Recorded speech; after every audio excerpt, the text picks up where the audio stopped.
To एनजीकॉन academy students, और अब हम स्टार्ट करेंगे अपने संडे टेस्ट 4 की डिस्कशन। सबसे पहला सवाल है जी कि which of the following is in accordance with law of thermodynamics, thermal equilibrium. तो स्टूडेंट, 0th लॉ क्या होता है जी कि no heat transfer between bodies of same temperature.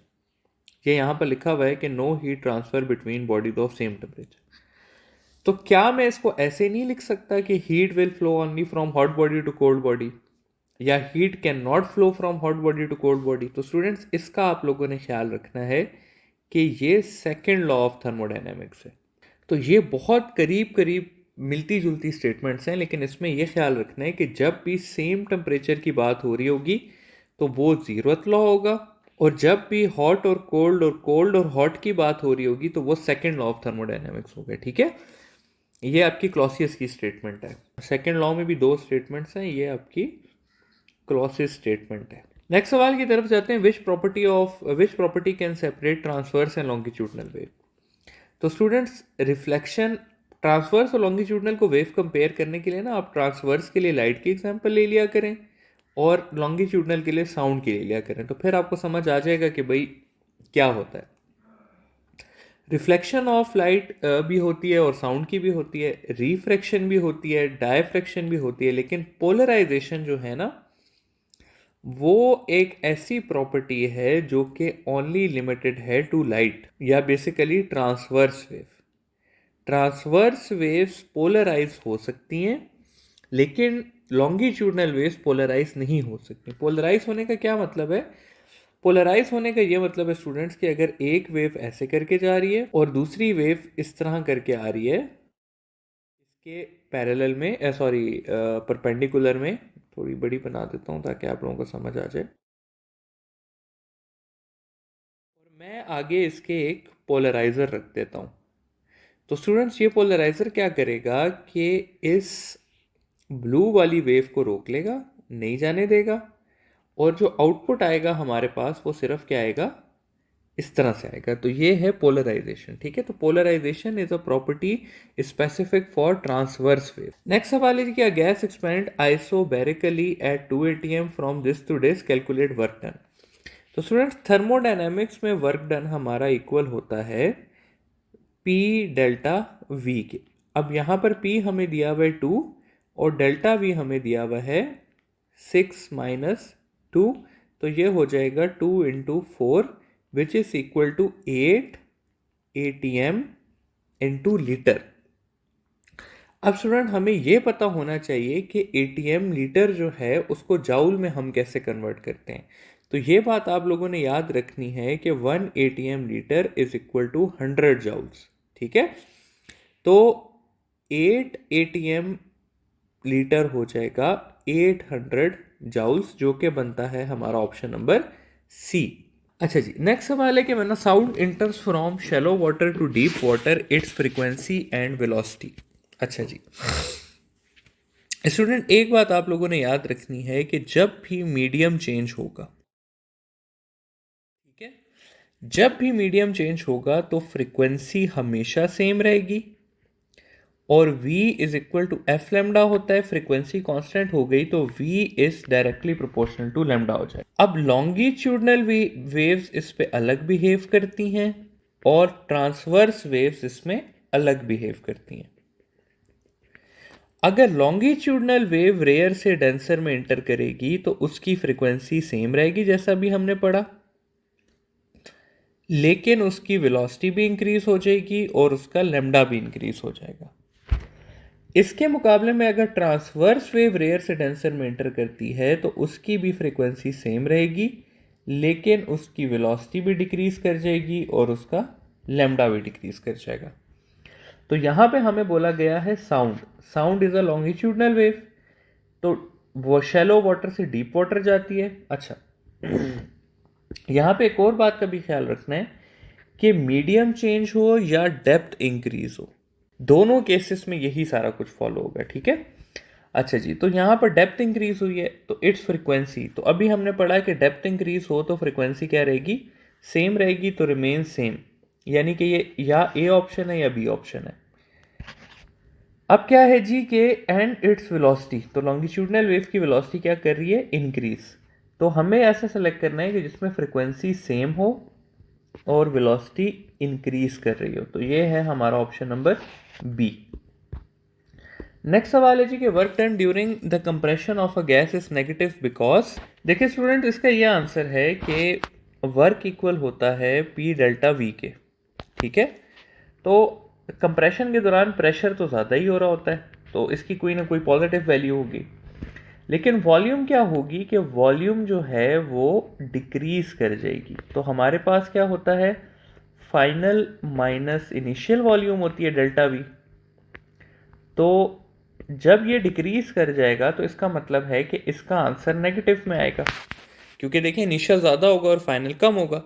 तो ये जो नेगेटिव वाला आंसर है ये मल्टीप्लाई होके वर्क को नेगेटिव करता है। ठीक है, तो वॉल्यूम डिक्रीज करती है जिस वजह से हम वर्क को नेगेटिव लेते हैं। नेक्स्ट है जी कि when sound enters from air to vacuum its velocity. अच्छा स्टूडेंट, ये बड़ा कंफ्यूजिंग सवाल है और ये आप लोगों में से काफ़ी लोग गलत भी करेंगे कि जब एयर से वैक्यूम में जाएगी तो वेलोसिटी ज़्यादा होगी या कम। तो इसका आंसर है ना कम होगी ना ज़्यादा होगी। क्यों?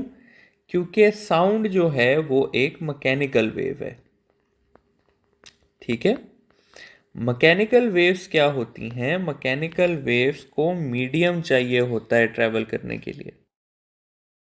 तो अगर मीडियम ही नहीं होगा तो कोई साउंड की स्पीड नहीं होगी, वो ट्रैवल ही नहीं कर सकेगा। ठीक है, तो इसका आंसर है नन ऑफ दीज। नेक्स्ट सवाल है कि if same amount of heat is given to two systems work done will be maximum है। देखिए स्टूडेंट्स, आपको ना दो किस्म के सवाल आते हैं। पहले सिर्फ पूछा जाता है वर्क डन के बारे में। तो वर्क डन के ना अगर मैं ग्राफ्स देखूँ ना, पीवी ग्राफ्स, तो पीवी ग्राफ्स अगर हम बनाएं 4 प्रोसेसेस के,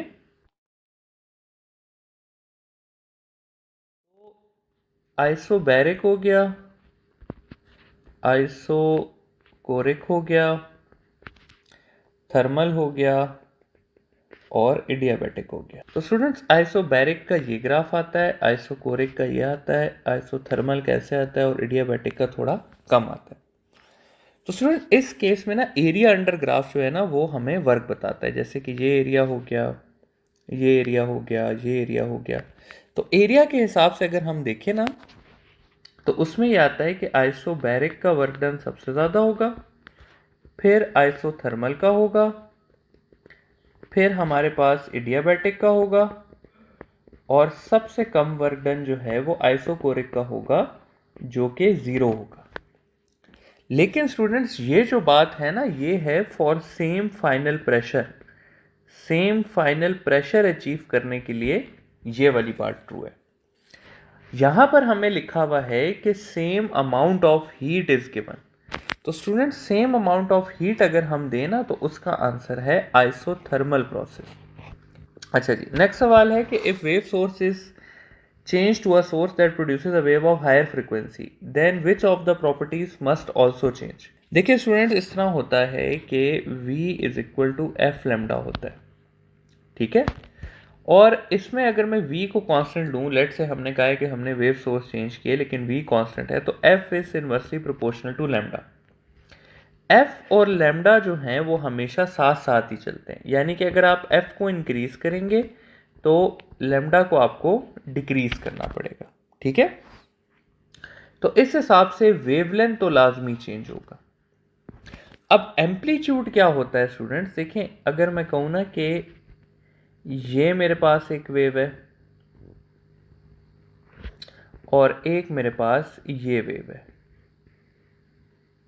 ठीक है, तो इन दोनों वेव्स का ना स्टूडेंट्स वेवलेंथ सेम है, क्योंकि देखें ये वेव यहाँ से शुरू हो रही है, यहाँ एंड हो रही है, दूसरी वेव भी यहीं पे एंड हो रही है, तो वेवलेंथ इनका सेम है लेकिन एम्पलीट्यूड डिफरेंट है। ये जो, इसको मैं डिफरेंट कलर कर देता हूँ, ये जो मैंने पर्पल लाइन ड्रॉ की है ये एम्पलीट्यूड है। तो देखें स्टूडेंट, वेवलेंथ सेम होगा तो एम्पलीट्यूड डिफरेंट हो सकता है, अगर वेवलेंथ डिफरेंट हो गया तो फ्रीक्वेंसी भी डिफरेंट होगी। ठीक है, तो एम्पलीट्यूड, फ्रीक्वेंसी और वेवलेंथ एक दूसरे पे हमेशा डिपेंड करती हैं। इंटेंसिटी और एम्पलीट्यूड एक दूसरे पे भी डिपेंड करते हैं। किस तरह से? हम कहते होते हैं कि intensity is directly proportional to amplitude square तो ये बात भी अपने पास याद रख लें कि इंटेंसिटी और एम्पलीट्यूड के स्क्वायर का रिलेशन होता है, फ्रीक्वेंसी और लैम्डा का इन्वर्स रिलेशन होता है, एम्पलीट्यूड और इंटेंसिटी एक दूसरे पे डिपेंड करते हैं और फ्रीक्वेंसी और वेवलेंथ एक दूसरे पे डिपेंड करते हैं।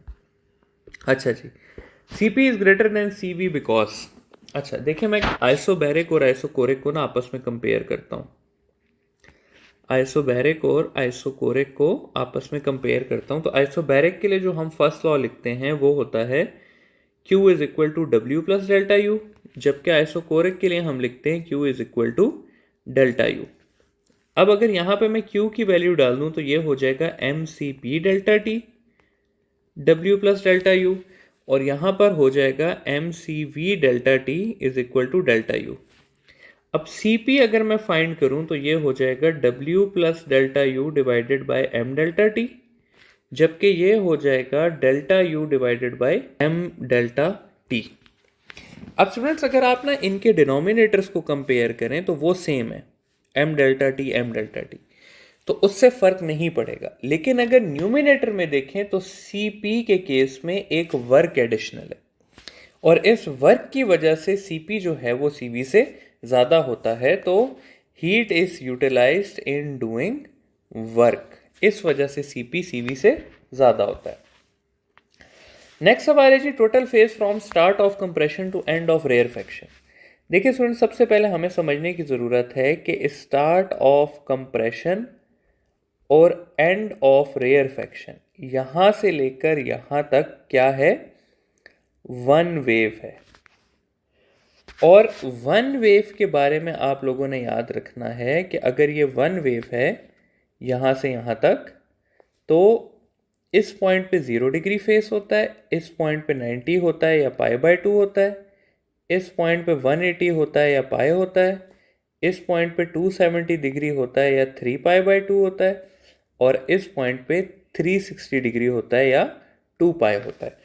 तो यहाँ पर क्योंकि हमें वन वेव दी हुई है तो वन वेव का फेस कितना होता है, 2 पाई होता है, तो ये 2 पाई बी ऑप्शन इसका करेक्ट ऑप्शन हो जाएगा। नेक्स्ट है जी कि 500 watt electric heater is use to heat 1 kg of water without energy losses, specific heat is this, what is the time taken to heat water from 25 degree to 75 degree Celsius. अच्छा, ये students इस तरह से है कि हमें power दी हुई है, तो पावर इक्वल होता है हीट बाय टाइम या वर्क बाय टाइम, और हीट इक्वल होती है M C delta T divided by T. अब यहाँ पर हमें टाइम फाइंड करना है, तो टाइम हो जाएगा M C delta T divided by P. M यहाँ पर हमें दिया हुआ है 1 kg, वाटर की हीट कैपेसिटी होती है 4200, टेम्परेचर डिफरेंस हमें दिया हुआ है 75 माइनस 25, और पावर हमें दी हुई है 500। जब इसको मैं मज़ीद सॉल्व करूँगा तो मेरे पास आ जाएगा 4200 इंटू 50 बाय 500, ये ज़ीरो से कट जाएगा, 5 10 हो जाएगा, और ये 10 यहाँ से कट के 420 सेकेंड्स इसका आंसर आ जाएगा। अब यहाँ पर देखें स्टूडेंट्स, ट्रिक क्या है कि स्टूडेंट्स 420 निकालते हैं और इस 420 को मार्क कर देते हैं, जो कि बिल्कुल गलत है क्योंकि इसके आगे मिनट्स यूनिट लगा हुआ है।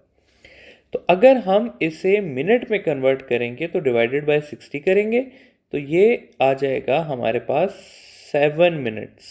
ठीक है, तो ये 7 मिनट, सी ऑप्शन इसका करेक्ट ऑप्शन है। नेक्स्ट सवाल है जी कि if time period and frequency of a wave are equal, how many waves will pass through a point in 5 second.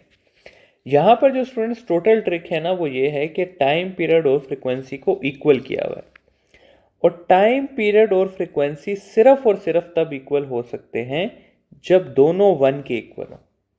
ये बात आप लोगों ने पॉइंट याद रखना है कि टाइम पीरियड और फ्रीक्वेंसी सिर्फ और सिर्फ तब इक्वल हो सकते हैं जब दोनों 1 के इक्वल हो। अगर फ्रीक्वेंसी 1 से ज़्यादा हुई तो टाइम पीरियड 1 से नीचे हो जाएगा, अगर टाइम पीरियड 1 से ज़्यादा हुआ तो फ्रीक्वेंसी 1 से नीचे हो जाएगी। तो time period and frequency are only equal when they are both equal to 1। तो अब टाइम पीरियड की क्या इक्वेशन है जी, टाइम पीरियड की इक्वेशन है हमारे पास total time divided by number of waves. ठीक है, तो अब अगर मैं नंबर ऑफ वेव्स फाइंड करना चाहता हूँ तो मैं क्या करूँगा, total time divided by time period कर दूंगा। यहाँ पर टोटल टाइम कितना है, 5 है, टाइम पीरियड कितना है, 1 है, तो 5/1 इज 5। तो option A 5 waves will pass is our correct answer. Next सवाल है जी कि ice of mass 1 kg is heated C 10 degree Celsius to convert it into water at 0 degree Celsius. Total amount of heat required will be. अच्छा जी, अब क्या है कि हमारे पास 1 kg आइस है और किस पे है, -10 डिग्री सेल्सियस पे.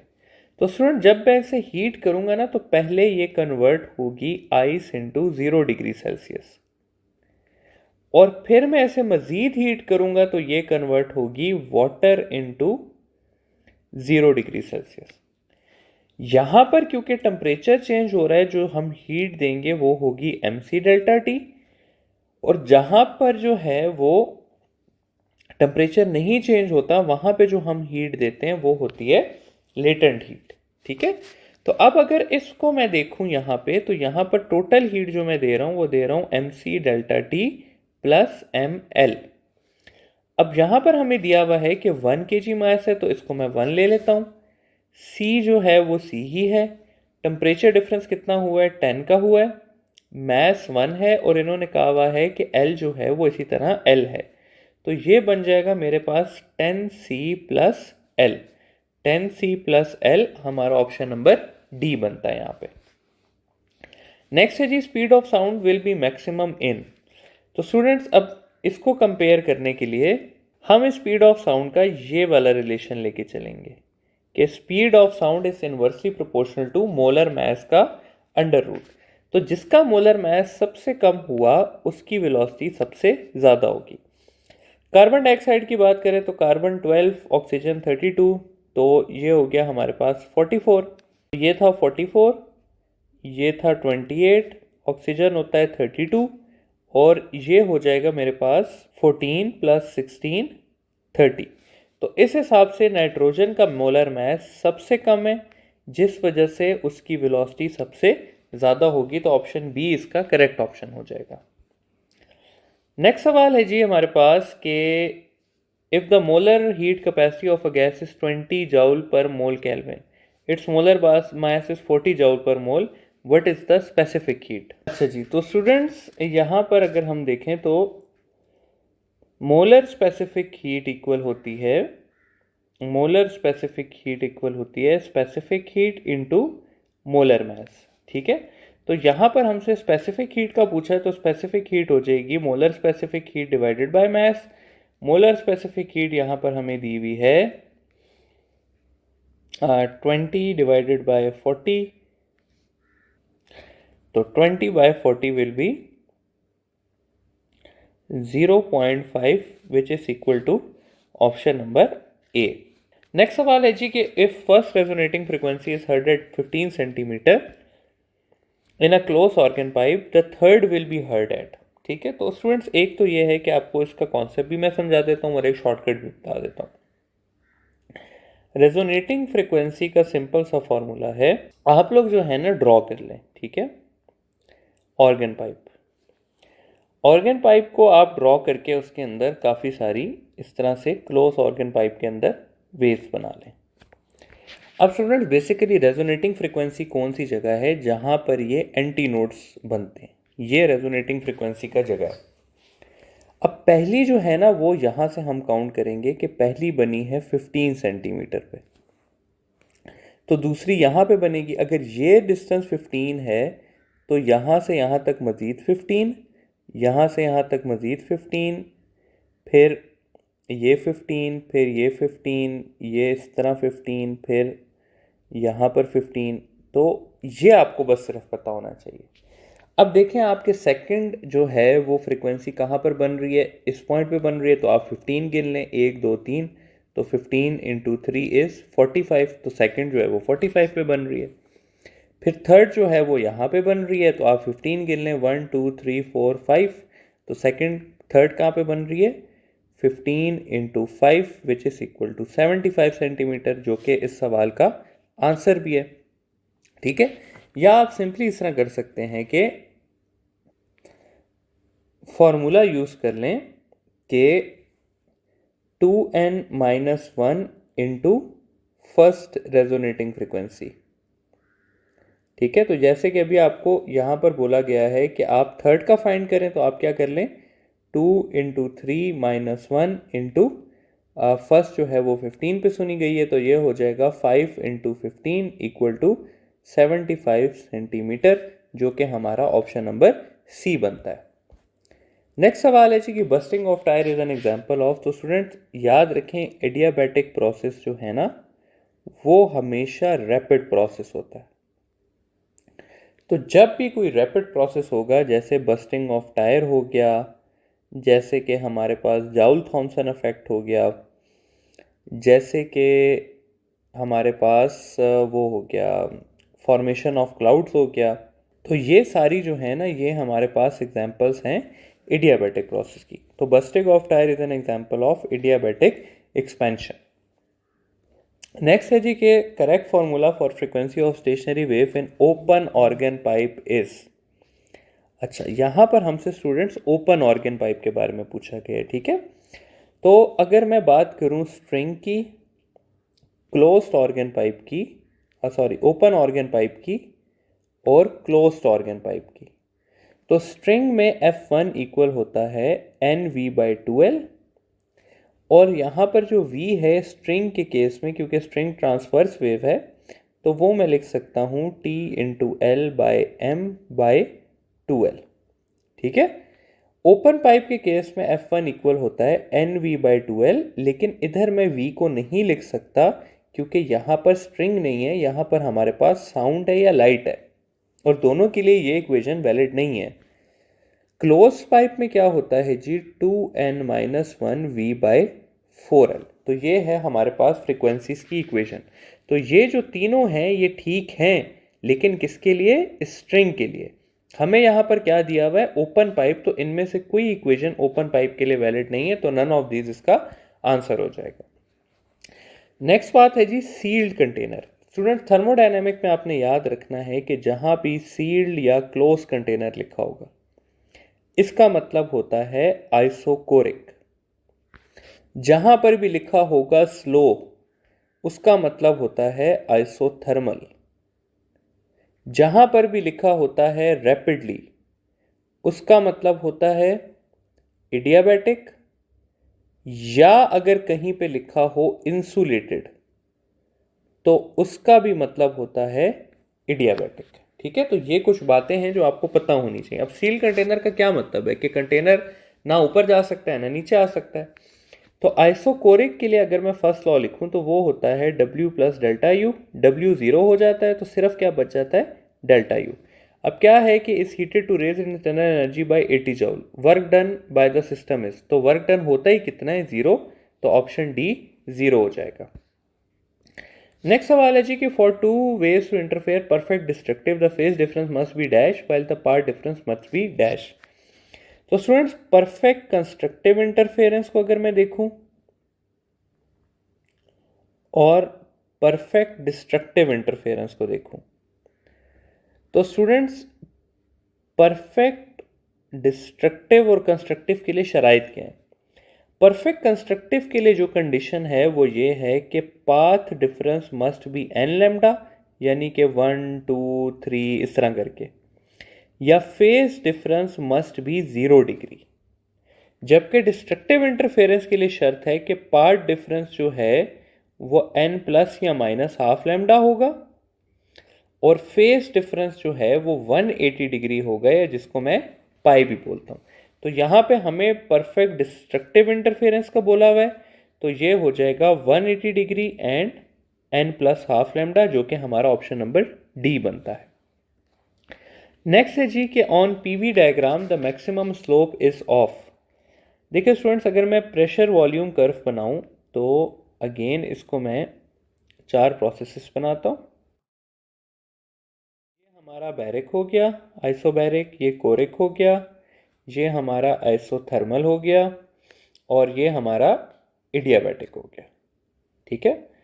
बैरिक इस तरह से होता है, आइसोकोरिक यूं होता है, आइसोथर्मल यूं होता है, और अगर आइसोथर्मल यूं होता है ना तो इडियाबैटिक ऐसे करके होता है। अब ना स्टूडेंट्स स्लोप क्या होती है? स्लोप हमारे पास होती है delta Y by delta X. जितना y ज़्यादा होगा और x कम होगा उतनी ज़्यादा स्लोप होगी। या हम कहते हैं कि tan थीटा के इक्वल होता है। अच्छा, अब अगर हम इसे कॉन्सेप्ट वाइज लेके जाएं तब भी वही आंसर आएगा, और अगर हम इसे स्लोप के हिसाब से लेके जाएं तब भी वही आंसर आएगा, और आंसर आएगा आइसोकोरिक प्रोसेस। ठीक है, कैसा आइसोकोरिक प्रोसेस आएगा जी? आइसोकोरिक प्रोसेस में वर्क डन होता है जीरो, पी डेल्टा वी होता है, और डेल्टा वी होता है जीरो। तो पी ऊपर आ जाएगा, डेल्टा वी की जगह जीरो आ जाएगा, तो something over zero is infinite. तो आइसोकोरिक की स्लोप इनफाइनाइट आती है। ठीक है, अगर एंगल के हिसाब से भी लेके जाऊं तो एंगल के हिसाब से मैं देखूंगा कि सबसे ज्यादा एंगल बन रहा है आइसोकोरिक का 90 डिग्री। तो स्लोप्स की बात हो रही है, तो स्लोप सबसे ज्यादा आइसोकोरिक की है, फिर एडियाबैटिक की है, फिर आइसोथर्मल की है, और सबसे कम स्लोप जो है वो आइसोबैरिक की है, और जो कि कितनी है? जीरो है। तो ये स्लोप्स की सीक्वेंस है। ठीक है, अच्छा जी, अगला सवाल है जी कि a sound wave is passing through air column in form of compression and rarefaction. In consecutive compressions and rarefactions, तो स्टूडेंट्स ये साउंड के बारे में बात की गई है, और जो साउंड की हमें प्रोपगेशन की थ्योरी पता है वो है लेप्लेस। लेप्लेस ने कहा था जी कि साउंड की प्रोपगेशन जो है वो एक इडियाबैटिक प्रोसेस है, और इडियाबैटिक प्रोसेस में स्टूडेंट्स ना ही हीट लॉस होती है ना ही हीट गेन होती है, तो there is no transfer of heat. Option number D is our correct option.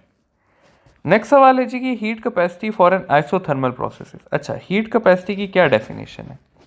Heat capacity की डेफिनेशन है कि heat required to raise temperature of a body of a substance by 1 kelvin. ठीक है, अब isothermal में हम कहते हैं कि टेम्परेचर कैन नॉट राइज। हमें कितनी हीट देनी पड़ेगी उसका टेम्परेचर राइज करने के लिए? हमें इनफाइनाइट हीट देनी पड़ेगी टेम्परेचर राइज करने के लिए, और इसलिए heat capacity of isothermal is infinite. इसके साथ ये भी लिख लें स्टूडेंट्स के हीट कैपेसिटी की सीक्वेंस क्या है। हीट कैपेसिटी जो है वो सबसे ज्यादा होती है आइसोथर्मल की, कितनी होती है? इनफाइनाइट। फिर होती है सीपी, फिर होती है सीवी यानी कि आइसोबैरिक, आइसोकोरिक, और सबसे कम होती है इडियाबैटिक की, और वो कितनी होती है? जीरो होती है, क्योंकि उसमें हम हीट दे ही नहीं सकते। तो heat capacity of isothermal process is infinite. Next है जी कि if A is length of a string then what wavelength stationary waves 16 loops are created. अच्छा, तो स्टूडेंट्स अगेन स्ट्रिंग की बात कर लेते हैं, ओपन पाइप की बात कर लेते हैं, और क्लोज पाइप की बात कर लेते हैं, और इस बार हम फ्रीक्वेंसी नहीं वेवलेंथ की बात करते हैं। तो स्ट्रिंग के केस में वेवलेंथ इक्वल होगा, ये फॉर्मूले स्टूडेंट्स आप लोगों ने याद रख लेने कि स्ट्रिंग के केस में लेमडा इक्वल होगा 2L/n, ओपन पाइप के केस में लेमडा इक्वल होगा 2L/n, और क्लोज पाइप के केस में 4L डिवाइडेड बाय 2n-1। ठीक है, यहां पर हमें पहली बात तो यह है कि बोला गया है स्ट्रिंग, तो स्ट्रिंग यहां आ गई हमारे पास। फिर यहां पर हमें कहा गया है कि उसकी लेंथ जो है वो a है, तो हम इसको a से मल्टीप्लाई कर देते हैं, और नंबर ऑफ लूप्स कितने हैं? 16 है, तो ये कैंसिल हो जाएगा, तो a/8 इसका आंसर आ जाएगा, जो कि हमारा ऑप्शन नंबर बी बनता है। नेक्स्ट सवाल है जी कि which of the following equation is correct for the heat capacity of isochoric process. तो स्टूडेंट्स अभी हमने थोड़ी देर पहले प्रूफ किया था कि आइसोकोरिक प्रोसेस में Q is equal to delta U होता है, ये MC डेल्टा T हो जाएगा और डेल्टा U, तो हीट कैपेसिटी इक्वल हो जाएगी U डिवाइडेड बाय MT, जो कि है हमारा ऑप्शन नंबर डी। के according to Newton concept of propagation of sound temperature of the surrounding during rarefaction will. तो स्टूडेंट न्यूटन के कॉन्सेप्ट के हिसाब से उसने कहा था कि जब कंप्रेशन और रेयरफैक्शन होती है तो टेम्परेचर ऑफ कंप्रेशन और टेम्परेचर ऑफ रेयरफैक्शन सेम रहता है, लेकिन जब कंप्रेशन होती है, ठीक है, तो हीट बाहर निकल जाती है, टेम्परेचर को नॉर्मल रखने के लिए हीट एस्केप कर जाती है, और ड्यूरिंग रेयरफैक्शन हीट इंटर कर जाती है। ठीक है, हीट एनवायरनमेंट से इंटर करती है। तो जब हीट एनवायरनमेंट से इंटर करेगी तो एनवायरनमेंट का अपना टेम्परेचर क्या होगा, कम होगा। तो during rarefaction temperature of surrounding will decrease, option number B. Next सवाल है जी कि during adiabatic expansion internal energy decreases by 2 joule, then work done in this process. अच्छा जी, इडियाबैटिक में क्या होता है कि इडियाबैटिक प्रोसेस में हीट ज़ीरो होती है, तो zero is equal to W plus delta U या W is equal to delta U. ठीक है, अब यहाँ पर हमें कहा है कि internal energy decreases bye 20 joule, यानी कि 2 जाउल है, तो वर्क कितना होगा, 2 जाउल ही होगा। ऑप्शन नंबर ए इसका करेक्ट आंसर हो जाएगा। नेक्स्ट है जी कि speed of sound is independent of which of the following. तो डायरेक्शन ऑफ विंड पे तो ये डिपेंड करता है, किस तरह से करता है जी, कि in the direction of wind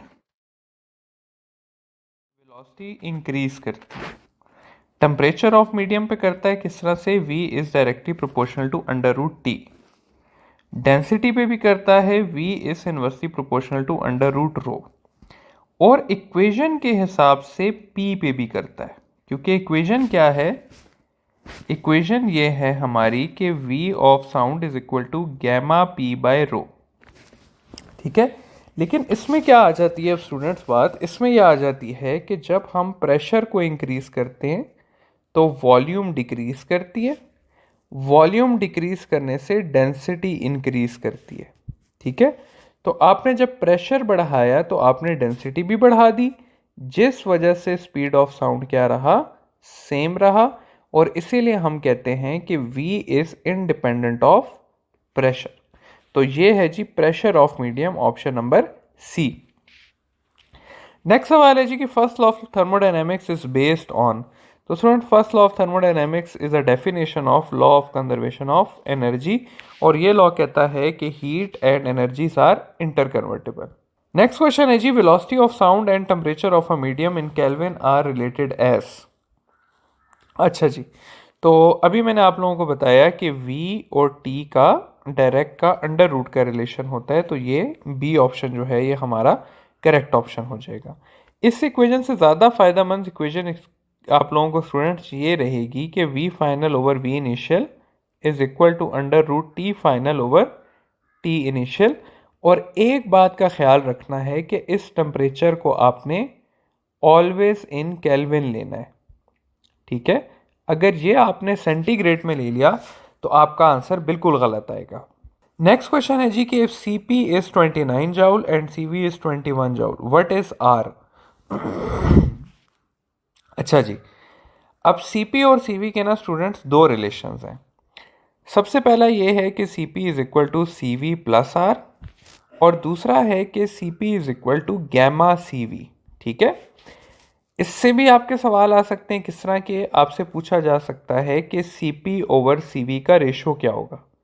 तो Cp ओवर Cv का रेशो होगा गैमा। गैमा मोनो एटॉमिक के लिए होता है 1.6, तो Cp ओवर Cv आ जाएगा 1.6। डाई एटॉमिक के लिए होता है 1.4, तो Cp ओवर Cv आ जाएगा 1.4। और पॉली एटॉमिक के लिए होता है 1.2, तो Cp ओवर Cv आ जाएगा 1.2। लेकिन यहाँ पर हमसे इस इक्वेशन से रिलेटेड सवाल पूछा हुआ है। तो स्टूडेंट्स यहाँ पर अगर मैं R की वैल्यू निकालना चाहूँ तो R होता है Cp माइनस Cv। Cp है जी यहाँ पर हमारे पास 29, Cv है जी 21, तो 29 माइनस 21 8 आ जाएगा आंसर, जो कि है हमारा ऑप्शन नंबर बी। नेक्स्ट है जी velocity of sound becomes double at what temperature and its velocity at 0 degree Celsius. अच्छा जी, अब इसका क्या है जी स्टूडेंट्स कि Vf हमें बोला हुआ है कि 2 टाइम्स ऑफ इनिशियल वो है वेलोसिटी है। ठीक है, तो अभी जो मैंने आप लोगों को फॉर्मूला पढ़ाया था, अभी उसी को आगे लेके चलते हैं कि Vf over Vi is equal to under root Tf over Ti। अब Vf जो है वो 2Vi के इक्वल है, तो ये Vi हो जाएगा is equal to Tf over Ti। ये Vi से कट जाएगा। अगर मैं दोनों साइड पे स्क्वायर ले लूँ तो क्या हो जाएगा, 4 is equal to Tf divided by Ti। ये Ti उधर चला जाएगा तो Tf हो जाएगा 4 इंटू Ti। यहाँ पर हमें 0 डिग्री दिया हुआ है, यानी कि 273 केल्विन। ये मैं इधर डालूंगा तो क्या बन जाएगा 4 × 2 73 which is equal to 1092 kelvin. लेकिन अब आप लोग क्या करेंगे कि फौरन केल्विन को सिलेक्ट कर लेंगे और नहीं देखेंगे कि यहाँ पर सेल्सियस लिखा हुआ है। तो स्टूडेंट इसके लिए ख्याल करना है कि आपने इसको वापस सेल्सियस में कन्वर्ट करना है और आपका आंसर आएगा 819 डिग्री सेल्सियस, जो कि है हमारा ऑप्शन नंबर ए। नेक्स्ट सवाल है जी कि how much heat is required to raise temperature of 1 gram of water by 10 kelvin. अच्छा, अब ये देखें स्टूडेंट्स, वाटर की ना हीट कैपेसिटी आप लोगों को आनी चाहिए, वाटर की भी और आइस की भी। वाटर की हीट कैपेसिटी होती है 4200 जाउल पर केजी केल्विन या 4.2 जाउल पर ग्राम केल्विन, जबकि आइस की हीट कैपेसिटी होती है 2100 जाउल पर केजी केल्विन या 2.1 जाउल पर ग्राम केल्विन। ठीक है। अच्छा जी, तो इस हिसाब से अगर मैं देखूं तो वाटर की हीट होगी mc∆T। अब यहां पर अगर स्टूडेंट्स आपको ग्राम दिया हुआ है तो आप मैथ ग्राम में ही लें, लेकिन फिर सी भी जो है वो ग्राम वाला यूज़ कर लें। तो ये हो जाएगा 4.2 और टेम्परेचर कितना रेज किया 10 केल्विन, तो ये हो जाएगा 42, जो कि है हमारा ऑप्शन नंबर ए। अगर ये स्टूडेंट्स आपको 1 kg दिया होता तो फिर आप क्या करते, M1 ही लेते, लेकिन हीट कैपेसिटी kg वाली लेते और उसका आंसर आ जाता 42,000 जाउल। तो ये आप लोगों ने ग्राम और केजी में ज़रा सा ख्याल करना है। नेक्स्ट है जी waves in which particle of a medium vibrate parallel to propagation of waves. तो स्टूडेंट ये बहुत ईजी सवाल है। लॉन्गिट्यूडनल वेव में पैरेलल वाइब्रेट करती हैं, ट्रांसवर्स वेव में परपेंडिकुलर वाइब्रेट करती हैं। अच्छा जी, लास्ट सवाल है जी हमारे पास, ऐसा unit of specific heat capacity is. तो स्टूडेंट स्पेसिफिक हीट कैपेसिटी की जो ऐसा यूनिट है वो है joule per KG kelvin. C is equal to Q by M T. तो ये हो जाएगा मेरे पास जाउल पर केजी केल्विन, जो कि है हमारा ऑप्शन नंबर बी। है जी, which types of waves can be produce in a spring. अच्छा, ये बहुत अच्छा सवाल है स्टूडेंट्स, ये आपकी किताब से लिया गया है। देखिए स्टूडेंट्स, हमारे माइंड में ये बैठा हुआ है कि स्प्रिंग के अंदर सिर्फ लॉन्गिट्यूडनल वेव बनती है, और ये बात ठीक भी है कि अगर आप स्प्रिंग को इस तरह से कंप्रेस करें पैरेलल या anti parallel to its axis, तो स्प्रिंग के अंदर इस तरह से लॉन्गिट्यूडनल वेव्स ही बनती हैं। लेकिन अगर स्प्रिंग ऐसे पड़ा हुआ है और आप इसे ऊपर या नीचे से यानी कि परपेंडिकुलरली इसके मोशन पे करें, तो स्प्रिंग फिर इस तरह से वाइब्रेट करता है और इसके अंदर ट्रांसवर्स वेव भी बन सकती हैं। तो स्प्रिंग के अंदर लॉन्गिट्यूडनल भी बन सकती हैं और ट्रांसवर्स भी बन सकती हैं। तो बोथ ए एंड बी इसका करेक्ट ऑप्शन होगा।